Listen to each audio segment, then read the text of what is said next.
ಕೇಳ್ತೀನಿ, ಇಡೀ ಕರ್ನಾಟಕದಲ್ಲಿ ಮುಸ್ಲಿಮ್ಸ್ ಅವರು ಗಣಪತಿ ಕುಣಿಸಿ ಬಿಟ್ಟಿದಾರ? ನಮ್ಗೆ ಸಾಥ್ ಕೊಡ್ತೀನಿ ಅಂತ ಹೇಳ್ತಾರೆ. ಸಿದ್ದರಾಮಯ್ಯ ಅವರು ಏನಂತಾರೆ, ಮುಸ್ಲಿಮ್ಸ್ ಅವರು ಹಿಂದೂರೆಲ್ಲ ಒಂದು ಒಗ್ಗಟ್ಟಾಗಿ ಬಾಳಿ ಅಂತಾರೆ. ಮುಸ್ಲಿಮ್ಸ್ ಅವರು ಇದುವರೆಗೂ ವಿಜೃಂಭಣೆಯಿಂದ ಗಣೇಶ ಕುಣಿಸಿ ನಾನು ಹೇಳ್ತಾ ಇರೋದು, ಗಣೇಶ ಬಿಡ್ಬೇಕಾರೆ ಬಂದು ಜ್ಯೂಸ್ ಕೊಡ್ಬೋದು, ಅದೆಲ್ಲ ಬೇಕಾಗಿಲ್ಲ ನನ್ಗೆ. ಗಣೇಶ ಕುಣಿಸ್ತಾರ? ಕುಣಿಸಲ್ಲ. ಇಸ್ಲಾಂ ಧರ್ಮದಲ್ಲಿ ಒಪ್ತಾರ ಅವರು? ಕುರಾನ್ ಹೇಳೈತಾ?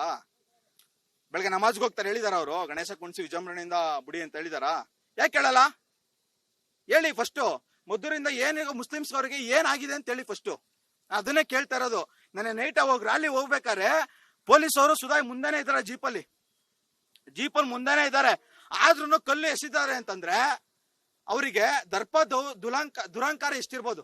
ಯಾರು ಮಾಡಿರ್ಬೋದು ಅನ್ಸುತ್ತೆ. ನೆನ್ನೆ ಮಾಡಿದಂತವ್ರ ಗ್ಯಾಂಗ್ ಅವ್ರು ಯಾರಾದ್ರೂ ನಿಮಗೆ ಗೊತ್ತಾ? ಹೆಂಗೆ ಸರ್, ಇನ್ನೇನಿಲ್ಲ ಸರ್, ಆ ರೋಡಲ್ಲಿ ಇದ್ದಾರೆ, ಮಸೀದಿ ಹತ್ರನೇ ಅಕ್ಕಪಕ್ಕ ಮನೆ ಹುಡುಗರು.